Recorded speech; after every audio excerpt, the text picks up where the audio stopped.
Hello and welcome. This is Best Foot Forward Shoes, the podcast, and this is episode 34. And today we have a returning guest. It is the man, the myth, the legend. You know him, you love him. It's Big Puppy himself.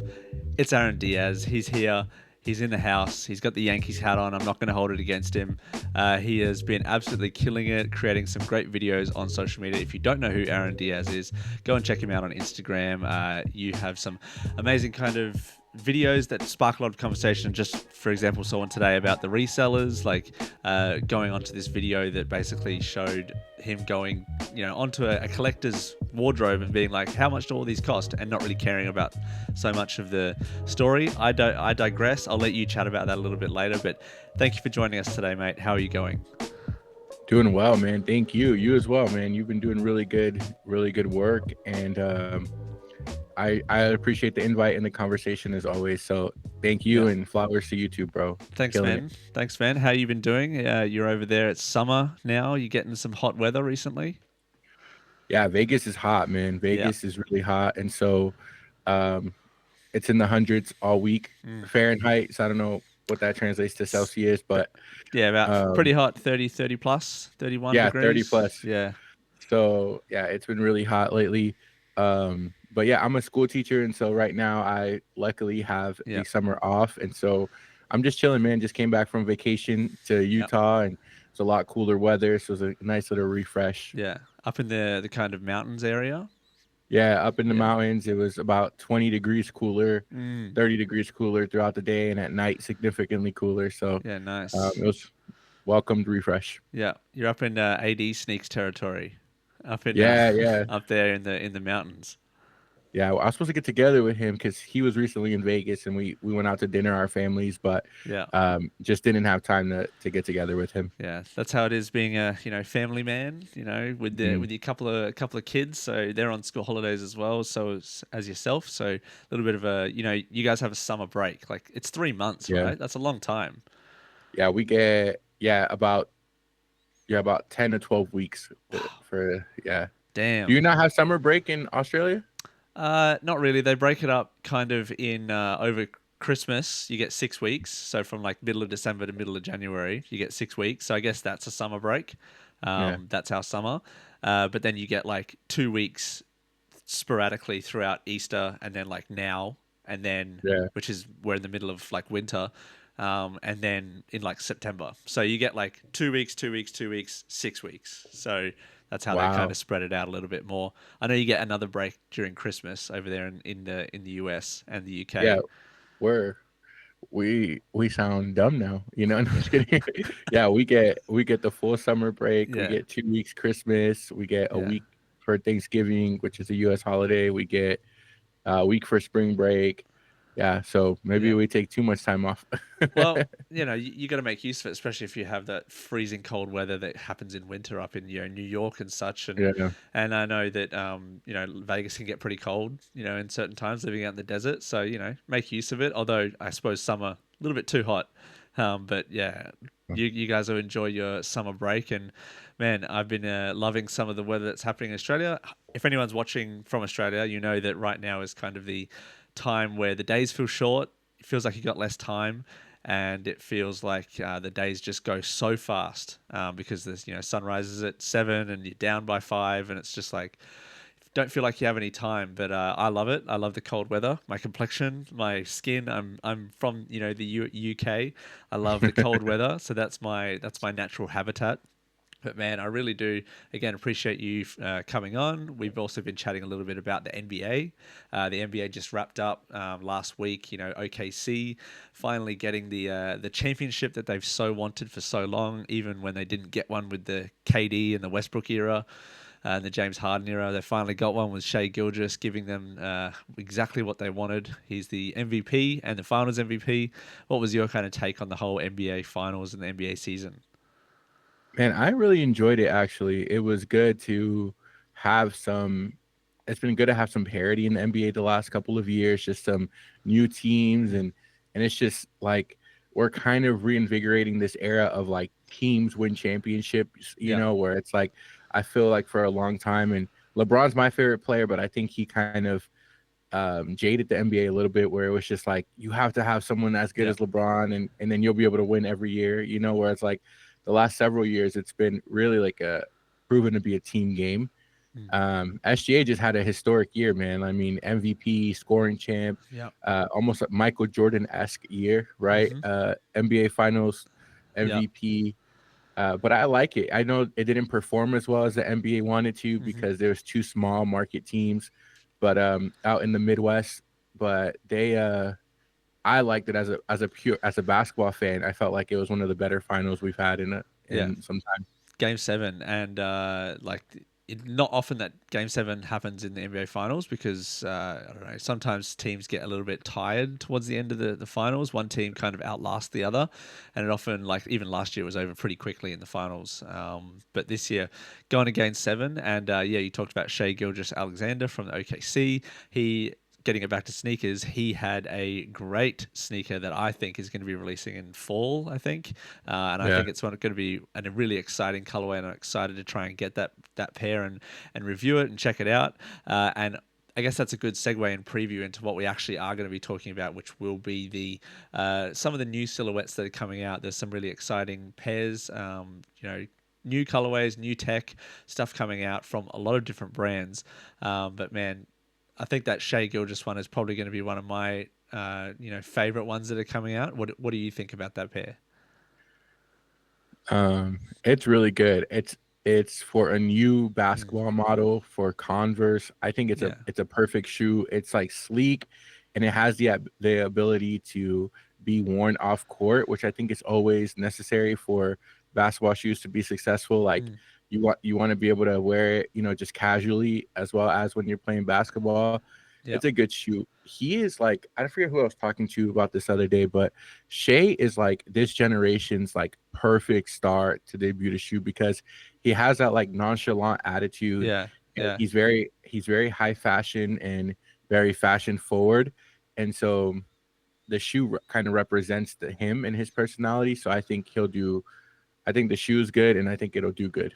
Yeah, nice. And we'll get a little bit more in depth some of the other colorways that have released, but some other things in the news that we've kind of been seeing is a little bit of the Paris Fashion Week, which has I've seen a few people like James from the Urban Syndicate, who I chat to a lot, kind of been posting a lot of sneak previews, a lot of photos of the Jellyfish shoe from Pharrell, which is wild. I don't feel like I could ever pull that shoe off. It's just like so big, and my like lanky frame would just look like I was wearing clown shoes.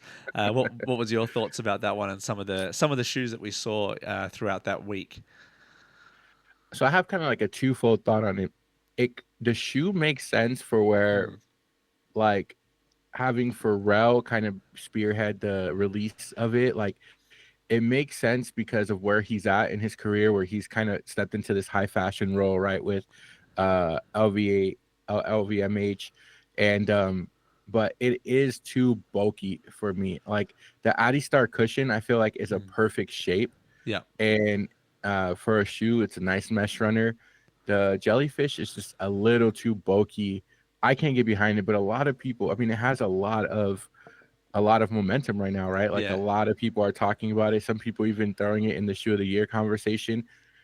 Whenever I look at that shoe, I look at that like bulky, I see the bulky Balenciaga runner that I just can't get behind, Yeah, it's pretty wild, and there's a lot of like different colorways, and even Pharrell was wearing like a brown and gold colorway. Yeah. I think colorway will be a big thing that people will want to see. Like that'll give a lot of people whether or not they will pick it up, but also just whether or not it will work with an aesthetic. Like if you're like a pretty big guy or girl, like if you have that kind of aesthetic where you wear a lot of chunky kind of shoes, where you have baggy clothes, I think it could work.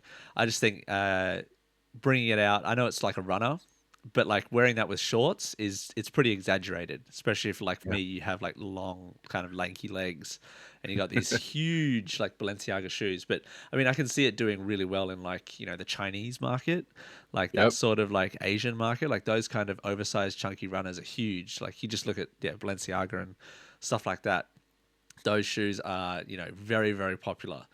Which is a huge market, of course. Like Chinese, Korean, Japan, like those are huge markets that we just kind of sometimes forget about, I suppose, in like the Western culture. Like Yeah. we have our own sort of you know, trends, but they have their own trends that sometimes run completely separate to what we have. So I could definitely see that one coming out and being awesome. What was one other pair that I was excited about? We've obviously seen like lots of things of Puma and Salehi Bembury. Yeah. Some actual like in hand, on feet images of those, some nice close ups. I thought they were pretty cool. Any take on those ones? Yeah, I just don't think that Puma and Salehi are like the perfect marriage, you know? Like it almost,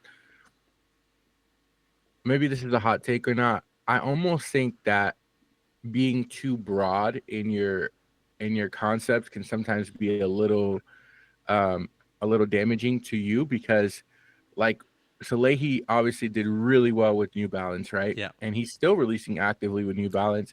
And the aesthetic of those shoes, I think, really propelled him to being this like top of the line designer. But then you get the Crocs, right, which are a Mm. completely different look. And then you get the Croc sneakers that he's doing, and then you get the Pumas, which are also a Yeah. completely different look or aesthetic than what you know as Salehi. And not Mm. that he needs to be put in a box, but it just feels like not special. You know what I'm saying? Like in a not. I mean, I think it's a clean looking Mm. shoe. Like it's a casual wear. Like you know, I would wear it to go to the grocery store, or I would wear Yeah. it to just run errands. But it just doesn't feel special like Salehi shoes Hmm. once did. Yeah, yeah.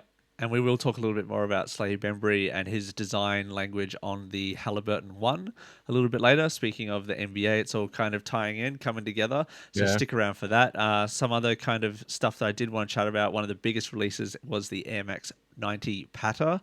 They had, I think, 4 colorways, and 2 of them were pretty well received. I'm talking about the sapphire pair, like the purple pair, and then there was like yeah, the white pair that was everyone was like, oh, I want those ones, and then the black one and like the lime green one were like, yeah, so like they were pretty cool. But I mean, I saw a friend named Erkin Hassan. He does He's called Life of a Broski is his YouTube channel and Instagram, and he was chatting about why didn't they do the infrared. He was like, give me the infrared in this waves thing. And he's like, "What? Why are you not? Why are you not doing that?"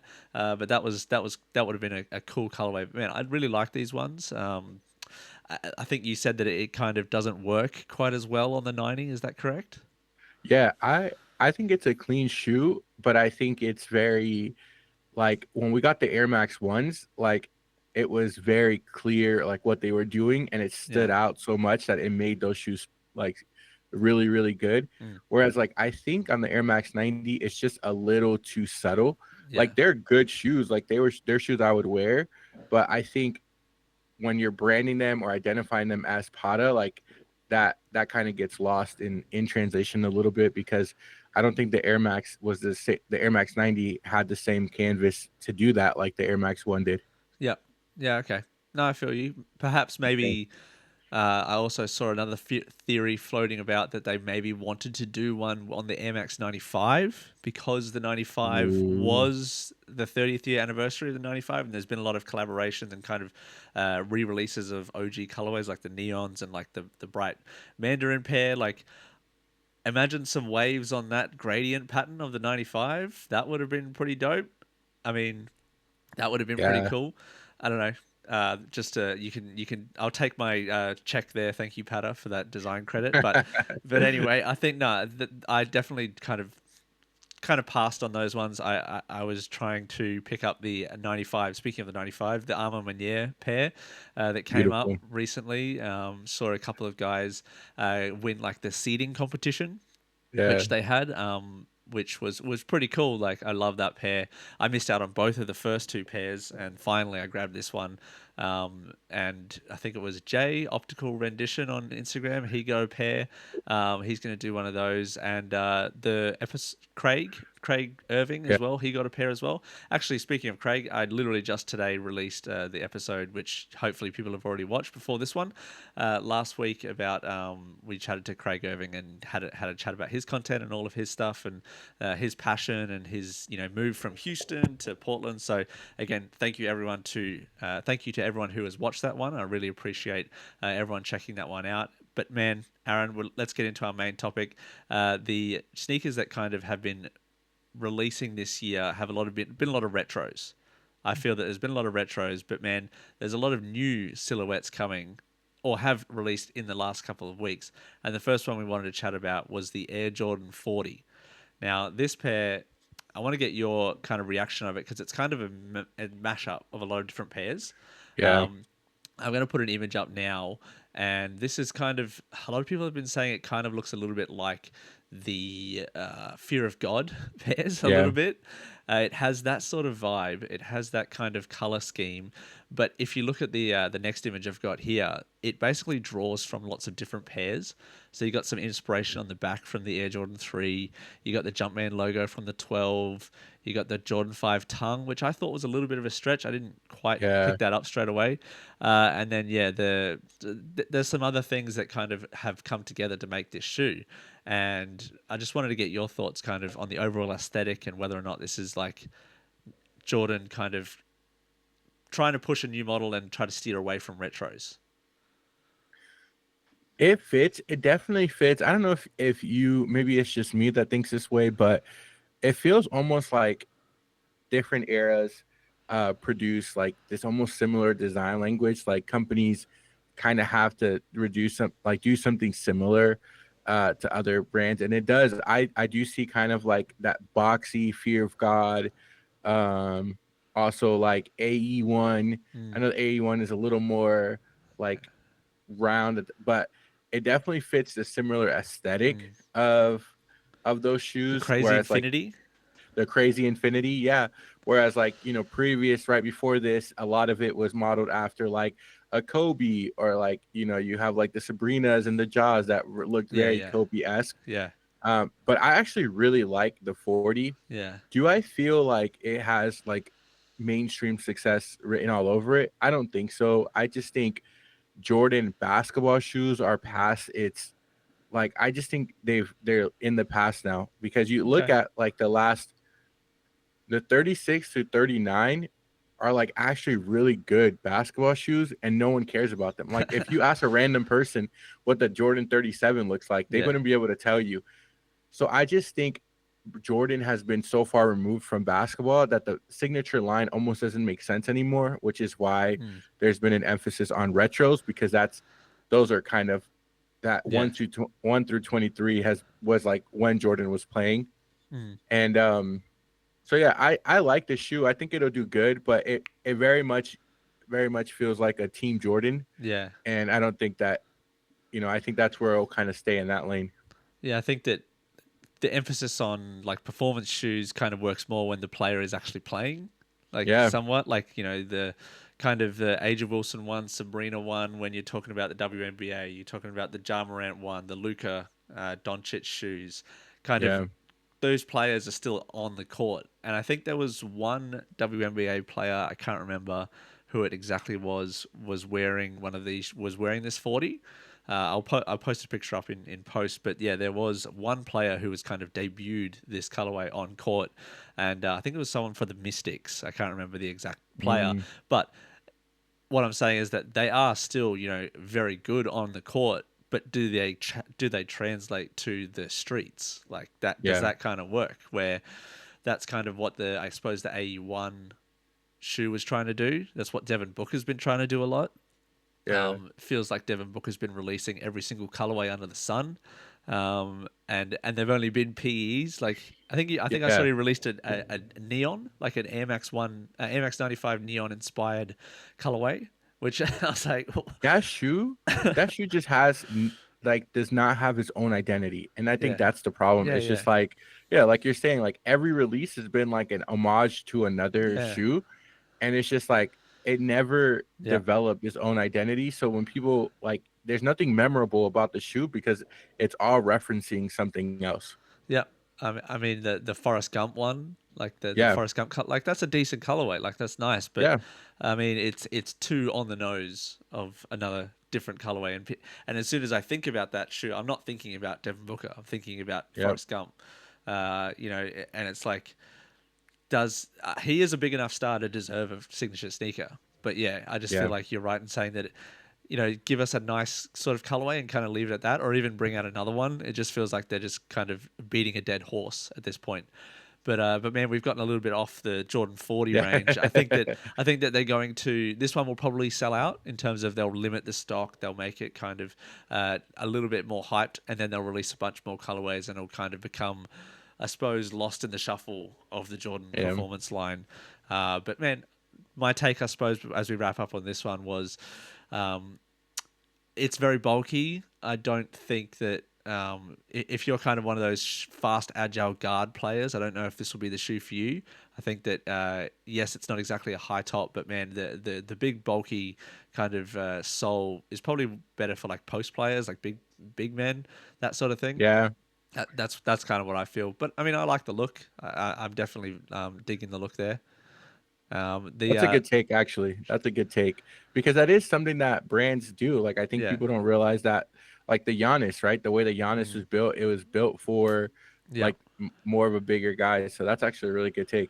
Yeah, I think that different players want different styles of shoes. Some like lows, some like highs. Like that's kind of the way that the NBA is going right now. So one shoe that we did talk a little bit about when we were chatting about the Paris kind of fashion stuff, which has been going on, was the Jellyfish, which is this shoe right here, as you can see on screen. And this was the kind of first colorway which we saw. It reminds me a lot of that. It's like a koi fish. That's the animal that came to mind when I saw that one. This orange one was the first one that came out, and they've subsequently seen like a black one and a grey one, and all those different colorways. We kind of spoke about it before, but what's your kind of overall take now that you're seeing it kind of in person there? I think the marketing and the rollout of the shoe has been phenomenal. Like, I think, especially using a platform like Paris Fashion Week to really, really display it, and having multiple colorways ready to go, and, linking it all to the clips and their album rollout, and making it kind of this exclusive, elusive shoe, that's tied to this group that has so much momentum right now. Is smart, but I just don't. It's just a little too bulky for me. I just can't get that bulky designer runner look out, and maybe that's what they were going for. Maybe they were looking for a more luxurious look, but personally, I don't think I could pull it off. Yeah, no, fair. It's definitely, there definitely are shoes that come out that are meant for a different audience than like the general public. And I think this is one of those. Like, you look at the packaging, like some of that premium sort of packaging that has like some sort of, I don't know how they got like water condensation inside of it without getting the shoes wet.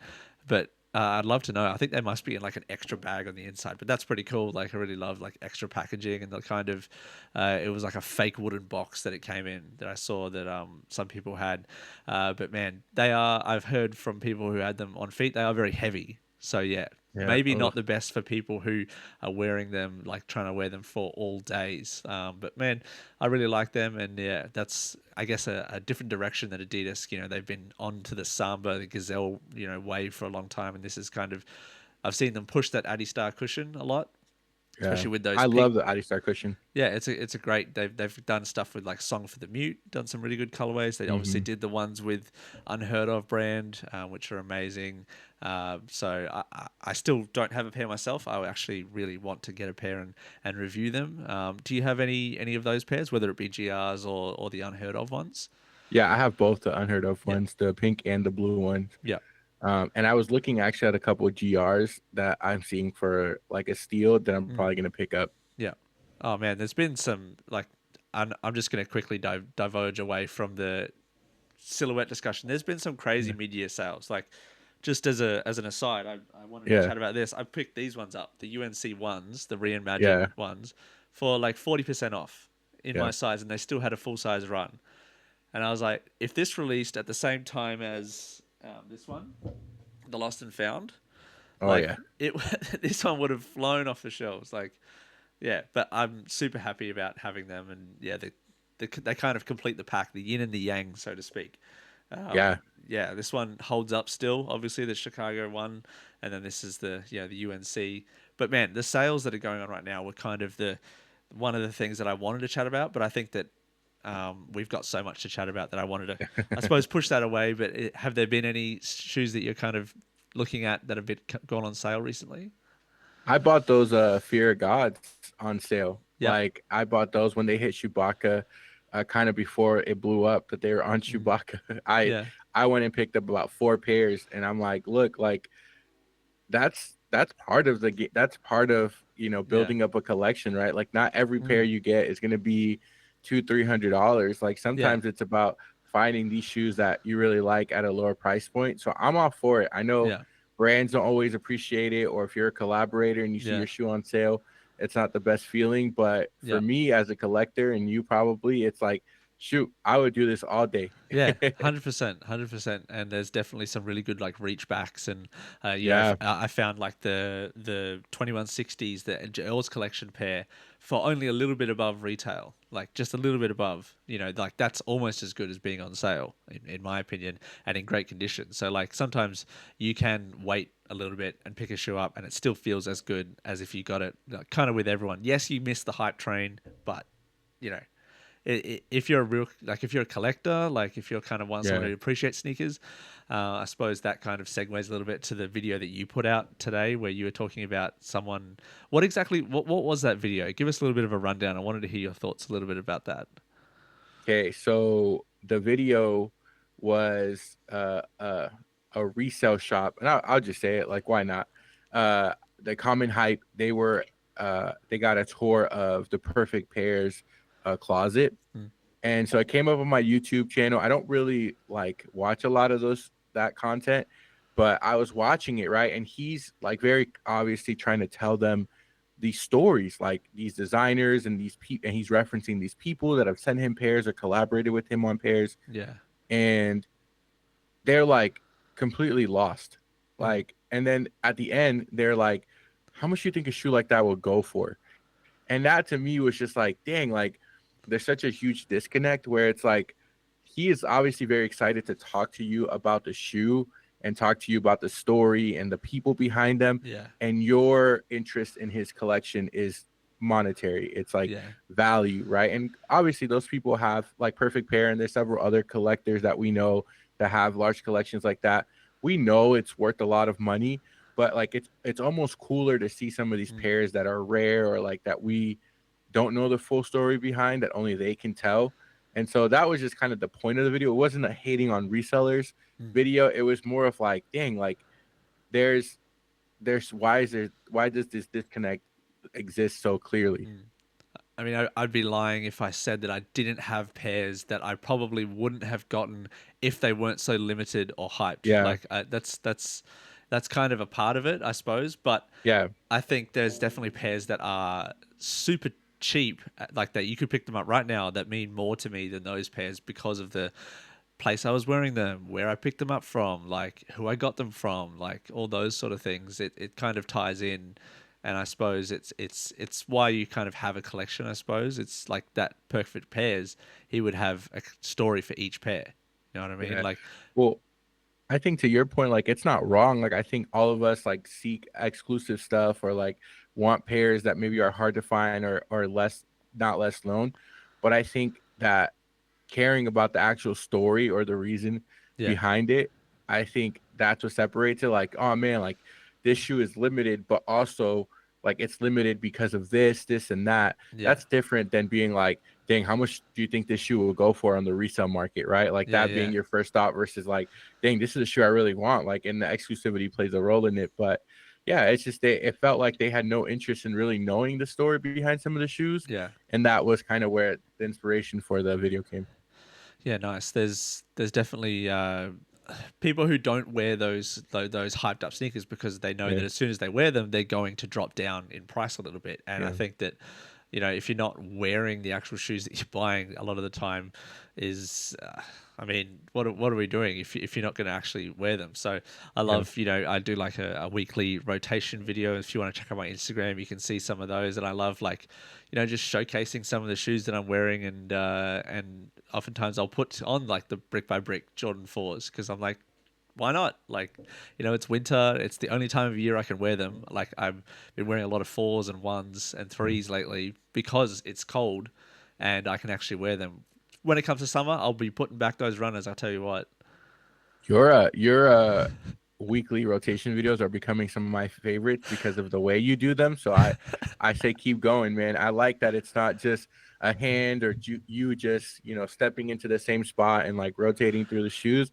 I like that you're switching it up, that each shot is different. It's kind of dynamic.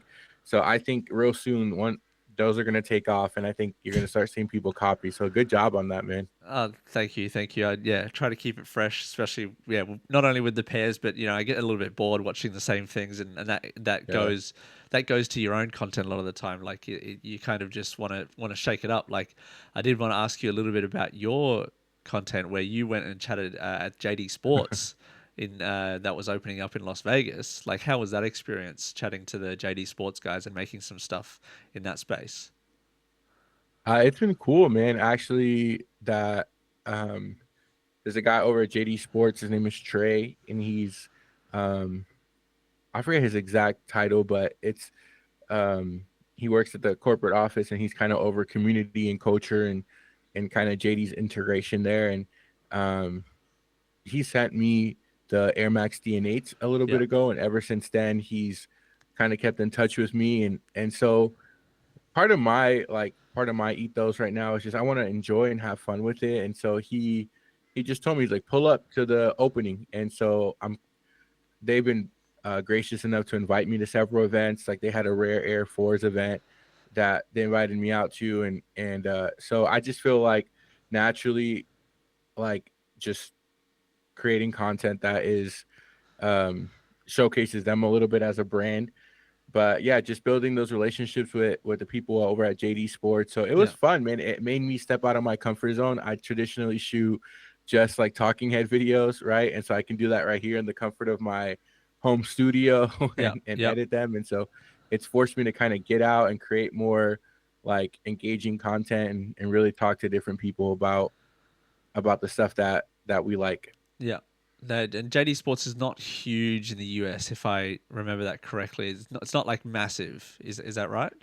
Yeah, they're starting to kind of gain more market share, but it was very regional. Yeah, yeah. JD Sports, and it still kind of is. And I think they own Finish Line as well. So Mm. they're making moves, and I think that's part of the Okay. opening up on the Vegas Strip. It's a huge deal, right? Yeah. Anyone that has a store, and they picked the perfect location because they're right next to the new Adidas store on the Vegas Strip and the new Puma store on the Vegas Wow. Strip. So they're right in between both of those stores, Yeah. and so it's like the perfect location to be. Okay. Yeah, because JD is very big in Australia and also in the UK, so they kind of Oh have wow. a pretty big foothold here. Like they're probably almost every shopping center you go to, big shopping center, they'll be there. Like it's kind of Oh wow. one of those just staples that are always there, and they always have like really good, Air Max stuff. They have some, they're getting more Asics, they're getting more Adidas, that sort of thing. But man, JD is obviously a huge brand, and it's cool that you're getting to do some stuff with them. But we'll move a little bit further on into our main topic, which we did talk about Adidas the Jellyfish, which is the kind of collab with, not really a collab with Pharrell, but Pharrell's kind of driving that. That experience with them. But one of the ones that kind of, I suppose, has been a faceless kind of reveal has been the New Balance 2000. As in, when I say that, there's not really a collaborator that's pushing it hugely. I Yeah. know Joe Freshgoods did a little thing with it, but this has kind of been very organic from New Balance, and it's the 2000, which is a brand new model, and they've got multiple colorways. You've got the blue one, you got a kind of silver, kind of grey one there, and man, there's like going to be what else? There's going to be like a all silver one, probably all white one, all black one. Like you can just imagine all the colorways that are going to come out, and hopefully they kind of take off, and we can really see some. Hopefully some cool materials. I think it's a bit of a blank canvas, and I really like the way they feel. I've got the blue pair, and they're great for cushioning. I think that there's a lot of opportunities for new materials on it. Like it's all just basically one plastic or synthetic overlay. You can Oh put wow. so many cool leathers, suedes, like all those sort of materials on it, and I think it's like a blank canvas, and I'm really excited to see what they do. What's your kind of, I suppose, overall take on this one? This is an interesting shoe. Like it is. I think there's a niche in the market that enjoys these, like, you know, that enjoys like the Nike Shocks and the Yeah. Nike Reacts or that type of. I think it's a good shoe for New Balance. I couldn't wear it. I think it'll look goofy on me. Um, but but I'm excited. I think this is a shoe that the colorway really matters. Like Yeah. this colorway you have on screen, I'm like, it screams like outlet pair. But then when you go Yeah. back to this one, is terrible. This looks like shark teeth. Like it looks like it's disconnected. But then this one is cohesive. Like it looks good. Like Yeah. that blue. So this one I think will depend on how they color it and maybe the materials that they use. Yeah. But yeah, go back to that last one that you had on. The Oh my gosh, that is terrible. yes, like, and uh it's very subtle. Some of the differences, like you look at yeah, this one, this is like got the blue shock, like blue absorb pods, and then this one's got like a blue mesh with like a all grey or silver pods. yeah. So they're very. It's funny how some little details can kind of change the overall perception of them because, yeah, like you said, it does look a little bit like an outlet pair. Okay, do you want to know what they look like? Go that gray pair, that the Yeah, gray absorb shock. yeah. Do you remember those shoes they would make you wear to like gain more like Uh, bounce? Like if you wanted to jump higher, yeah, yeah, that's what yeah, that was yeah. like, where it was just you walking on your Mhm. toes and didn't have any heel. Yeah, yeah. That's what it kind of looks like. No. But Yeah, I know what you mean. Yeah, no, this is it's definitely going to be dependent on a colorway, but yeah, I think the initial reaction has been really good, and I think that overall you did see a Joe Freshgoods collaboration, like I did say. It yeah, was kind of like actually to chat about that a little bit. I really loved that kind of activation where he only released like 50 pairs, no boxes. He signed a lot of them. He just gave them out to people in Paris. And I know one guy named Kevin Web Picks on Instagram, and he picked up a pair for him and his wife or girlfriend. And yeah, they just walked up like 15 minutes away from his house, and he just walks there. And Joe Freshgoods has got a stall next to a train station. Like, you know, that's crazy. that's just if that's not for the people, like what is? Like, man, he's just out there just giving out pairs for free, like, you know, and it's like this all pink colorway. I should have grabbed a photo. I'll put it up in post, but man, it's an all kind of salmon colorway. Not my vibe. I wouldn't have picked it up if it was released, but I just love the kind of story and the release of that. Like, did you see any sort of media about that release? Yeah, that was actually kind of cool. I mean, obviously people are a little upset that it won't be a broader one, right? Joe Yeah, himself yeah, said that that was going to be it. Like he wasn't going to release a different, but it's exactly what the brand needed to do, right? It kind of builds some FOMO. People are like, shoot, I want the pair. So now yeah, if he releases anything similar yeah, or people are going to flock to it because yeah, they missed out on this pink pair. So yeah, no, I agree with you. It's yeah. a good way to activate these shoes. Joe's got a lot of things coming. He's always got something cooking. Like I reckon he's got a nice 99, maybe 993, maybe around the corner. There's been some promo videos where he's like, oh, a little something in the background there. He's always got something cooking up. But speaking of New Balance and continuing on that theme, they have also released the 2010, which has kind of become, I suppose, a replacement almost to like the 2002R and the 1906. It's kind of there's been slow drip feeds of releases. Like we saw this brown colorway down the bottom there. Saw someone release it. When was it? It was like in January. Some Yeah. store in the Philippines like put it out accidentally, and someone picked them up and throw photos. And they've only just come out, so like 7 months it kind of takes to roll these shoes out. And I think slowly it'll come out. You saw a Grey Days pair. I've got like a couple of these pairs, the Kith pairs. You can literally grab it right here. You got the Kith pair, and man, the comfort on them is awesome. And I don't really love the price point. I don't think it's really worth as much as it is, but I think it's just the economy and kind of, you know, even the Yeah. 2000 pair was pretty expensive for a all synthetic shoe. Yes, it has absorb tech, but you know, that's kind of where we are in sneakers at the moment. But this one is, I suppose, going to be a replacement to those shoes that I said before. What do you think about the 2010 as an overall shoe? Man, it looks like it's what they're ushering in now that the wave of the 1906R and Yeah. the I felt like the 2002R actually died out like fairly like once and I think like the 1906 killed the Yes, 2002R.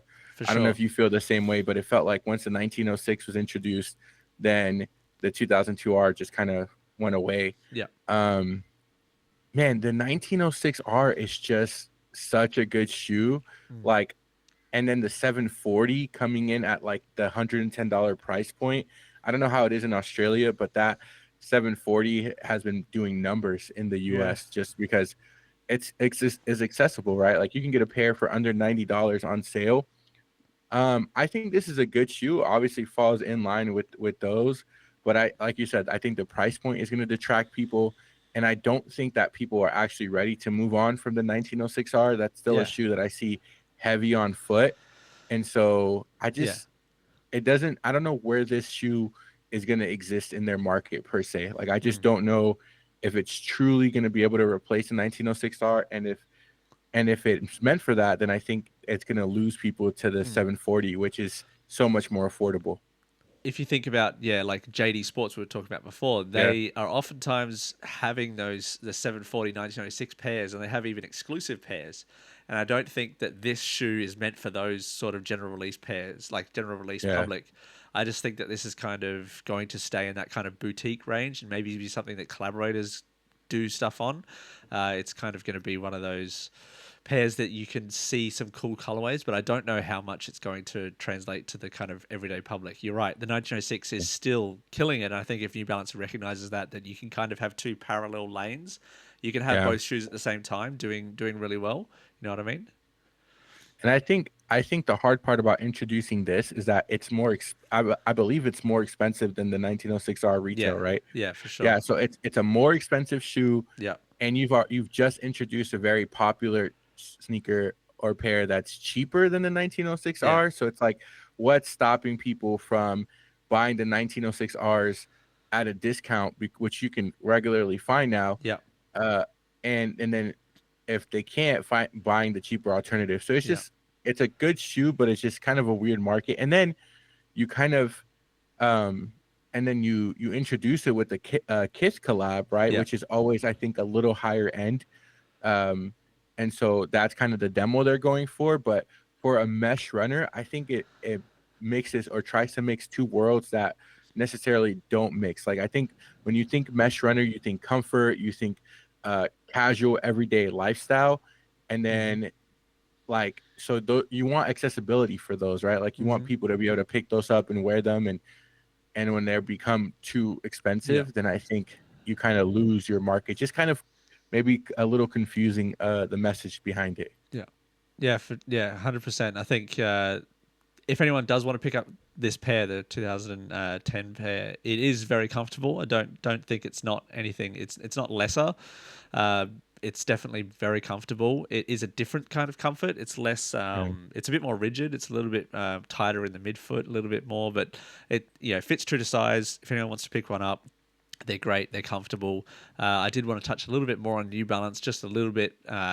We'll skip through this one pretty quickly, but the 2004L, 204L. I'm getting all the numbers mixed up. Like they've got, at some point they've got to get away from these numbers, man. Too many numbers in my head. But these are like a very Miu Miu 530 shoe. Like they've released a couple of pairs, I think, in China, and there's pairs coming out here and there, and I think Toronto as well. There was a pair. It's very low profile. It's very fashion forward, very trendy, but it's still in that upper echelon price range because it's fully suede. It's not a mesh runner. So where do you think these will kind of fit in that market of New Balance? Well, like you said, it's kind of they're kind of meeting the trend where it's at, right? Like right now, this year has kind of been that year for like low profile runners. Yeah. It's a New Balance shoe, so people are always gonna equate it to quality, which I think is why they get away with the price point a little bit. Yeah. Um, Yeah, it's not quite a Samba. It's not quite Samba or a Gazelle. It's not a football boot. Like it's not that kind of thing, but it's kind of got that thin, low profile kind of sole with less cushioning, but a little bit of a bulky upper. So I think that it's definitely just going to be like a very fashion forward kind of shoe.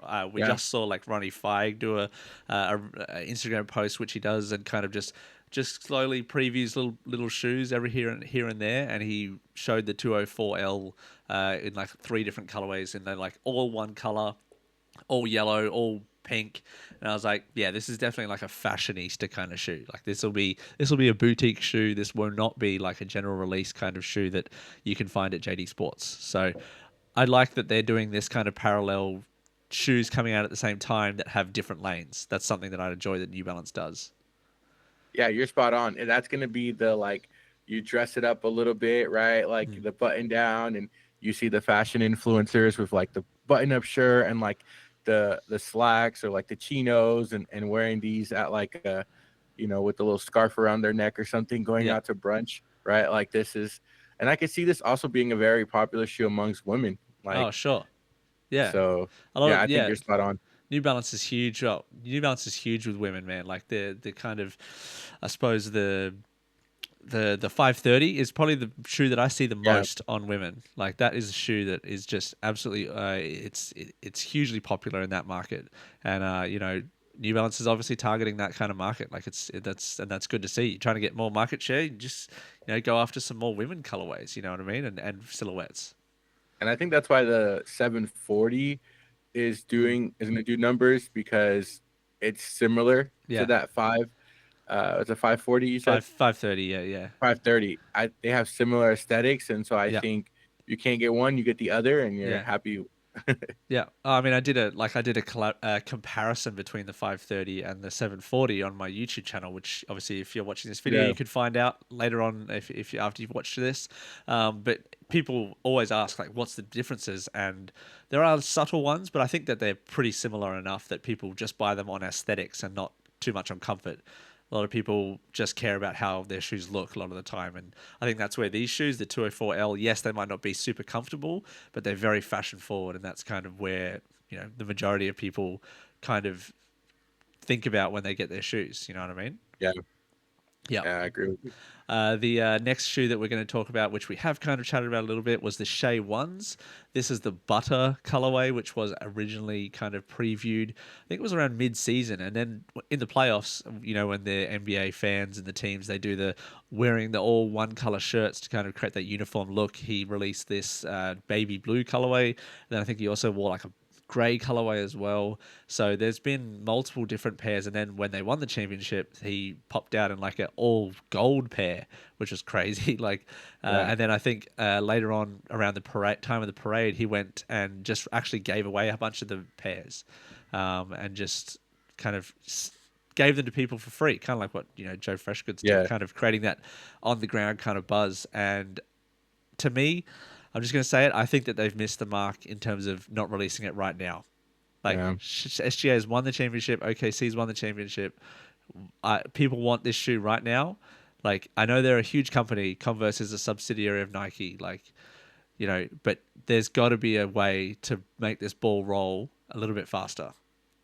There's just, it's the way the calendar aligns, which is kind of strange. Like in America, I don't know if it's the same way in other countries, but like basketball seasons in the fall, right? And so companies align their release schedules with releasing them right around the start of youth basketball and things like that. And I get it, because that's when most people are buying brand new basketball shoes, right? Like that's when kids are getting shoes, but they do miss it out. There's this huge disconnect where it's like you literally have the MVP of the league literally in the finals, getting ready to win a championship, and his shoes are what a lot of people are talking about, and then they're not accessible, right? So then now that the NBA season is over and the draft is over and everyone's shifting their attention to baseball, which is heading into the playoffs, in a couple months, football is getting ready, American football is getting ready to start, you kind of lose that traction, that momentum that you have. I kind of feel that a little bit, and we have the same calendar, but like we're going into summer, so basketball being an indoor sport, you can play it at any time of the year. But this is like our football season, so to speak. Our winter is when we play the Australian version of football and rugby. So that's that's what we're into right now. But there's I think that we have the NBL, which is like obviously the NBA equivalent, and they start in September and finish in May. So it's actually very concurrent. It's a shorter season, but it's very concurrent, and I think that's to align with the schedule that most basketball players are kind of used to, especially if they played in Europe or college. They kind of then come and play in Australia, and they're kind of on that same timeline. You know what I mean? So it's exciting to see this shoe have a lot of traction. Any other last thoughts before I move on to kind of a parallel shoe, which is the Haliburton shoe? No, I think we hit it on this one, but I do think this one will do well. I Yeah. do think that it'll do well. Yeah, I'm excited, and it's definitely got that kind of puffy kind of aesthetic, and I wonder. I really, really want to know how like soft it is. I wonder, it's kind of one of those shoes I really want to feel in hand. It just looks pretty cool, and is it neoprene? Is it upper? Like, is Yeah, it polyester? Like all those sort of things. Another one which we did speak about before with Salehi Bembury's fingerprint touch was the Puma Hali 1. Haliburton, Tyrese Haliburton, for anyone who doesn't know, the star from the Pacers, who unfortunately had a injury in, I think it was game 5 or game the 6, and first then quarter. he had a calf injury, and then it Yeah, came back in game 7, and we've now found out torn his Achilles and probably going to miss a fair chunk of time, which really sucks. But he kind of released this, I think, at the start of the finals or maybe in the Eastern Conference finals. And this was kind of the shoe that, we spoke about Salehi being involved with Puma. He debuted this shoe, and to be honest, it doesn't really move me. Like, don't know what it is about the upper. Where you look at the Shai one, it's very neutral on the upper. Like, it's all one color. I'm not a huge fan of the kind of synthetic kind of plastic overlay that you've got on top of it. What do you think? no, I agree with you. I do think it's kind of cool. That's the first time they've used that cat on Yeah, that Puma on like a basketball model, and it that's does have cool. like Salehi's uh like signature, fingerprint. But I'm with you, and I think it had the best and worst possible debut as a shoe because it Yeah, goes from him hitting a game-winning shot in game 1, yeah, and then the whole "it must be the shoes" campaign, and then game 7, yeah, he, and we know his calf was already injured, and but then it's like, dang, you go down game 7 wearing the shoes, and then your team loses. That's like the worst possible scenario yeah, for these shoes, right? Like, and it's not just a loss, it's like an Achilles injury, which will put you out for yeah, a year, which means we won't see them on foot this NBA season by Tyrese. And that is just like the absolute dagger to the shoe because yeah, the signature athlete won't even get to play in them for a yeah, whole year. yeah.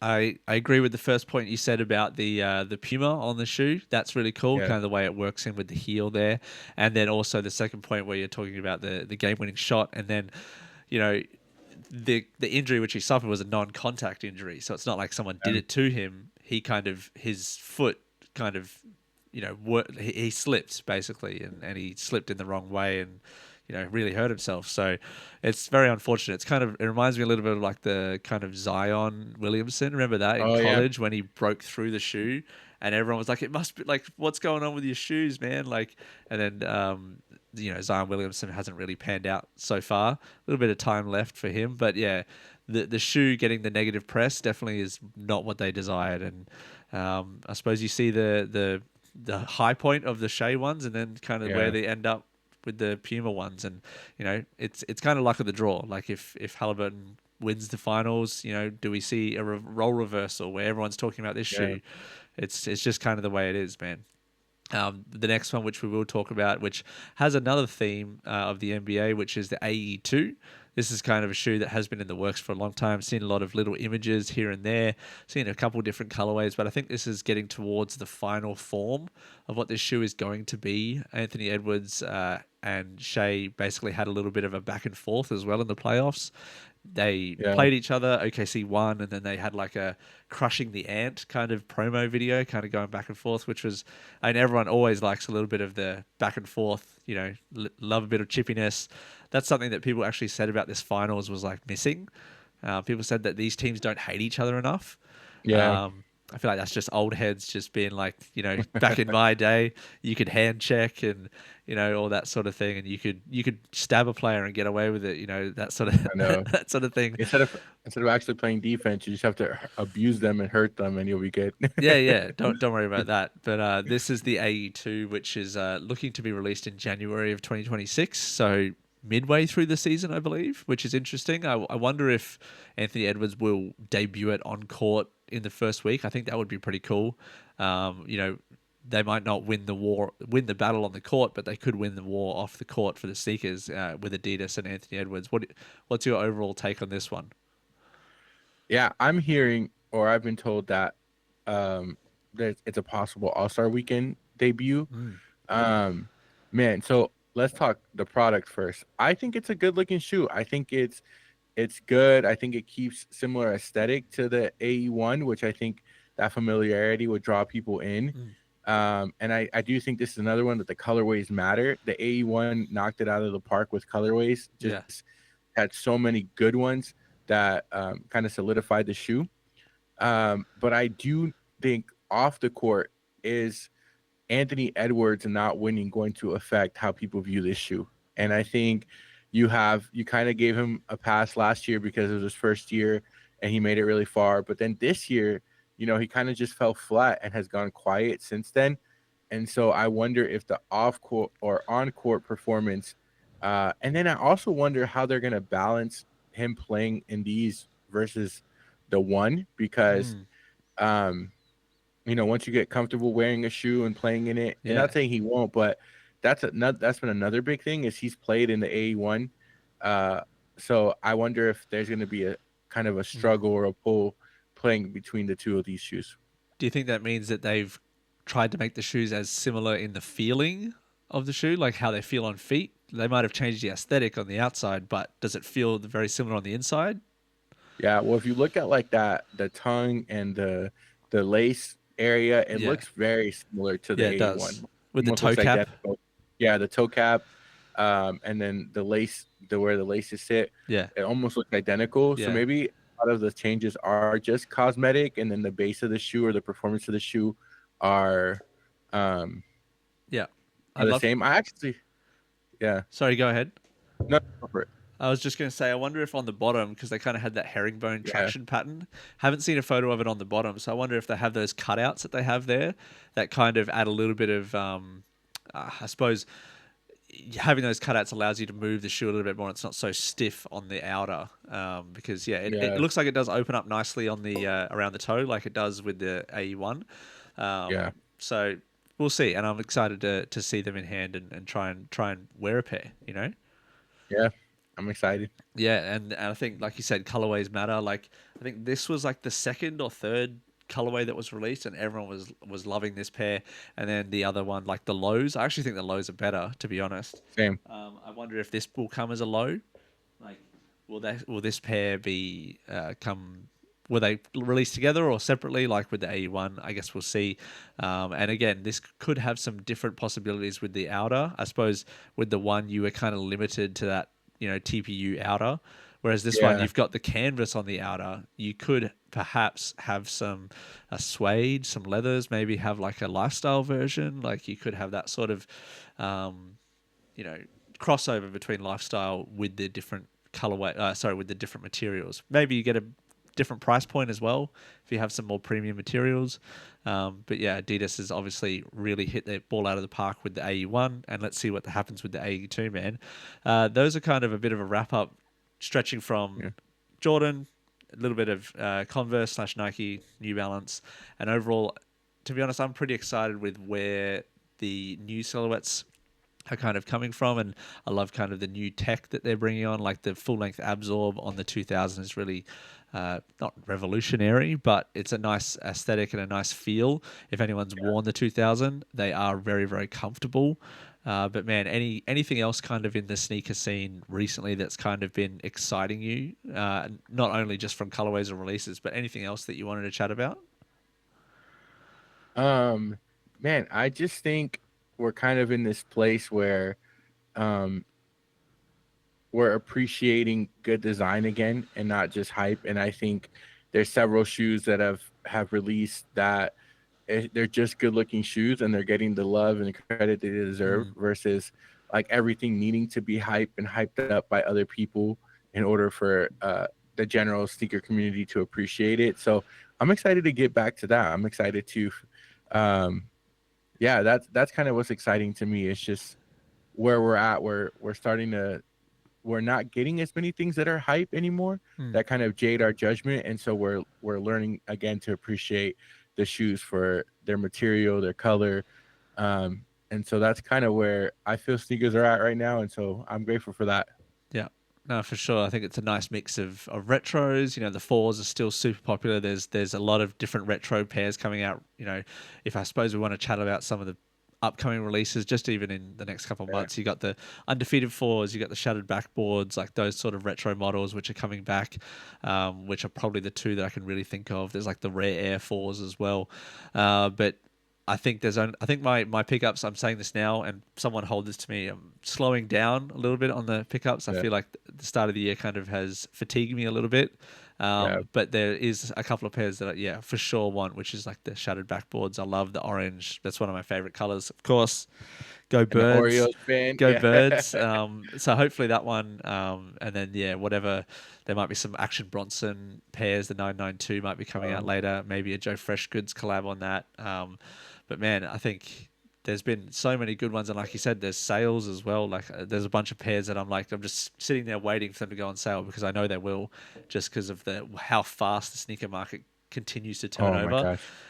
There's so many pairs that will be going on sale. Like, I just talking about the Jordan 1s, these ones, like if someone, that's a really good pickup on sale. Yeah, it's awesome. So again, thank you so much to everybody for watching this episode. I really wanted to say thank you to Aaron. Thank you so much to everyone who has subscribed to the channel. You've obviously, if there's people listening on Apple Podcasts or Spotify, if you want to see some of our faces on camera, you can check it out on YouTube. The link will be in the description as well. Thank you so much to Aaron. Is there anything else you wanted to chat about before we head off for the evening? No, man, just shout out to you, Harrison, for keeping the content refreshing and the conversations going. I always appreciate what you do. So if you haven't yet, follow Harrison, give him his flowers, and looking forward to what you do, man. Keep putting Australia on your back. Yes, Australia. Yes, I'm definitely representing Down Under. So yeah, we're definitely excited to see what comes out for the rest of the year. And there's a few collaborators from Australia that I might sneakily try and get onto this podcast. So keep an eye out for that. Trying a bit more Australian content. There's an event coming in a couple of weeks. About a month that I'm hopefully going to be doing a live podcast. So stay tuned for that. Subscribe and you'll see that one come up on your feed, whether it be Apple or Spotify or on YouTube. So thank you so much to everybody. We'll see you next time. Have a good day.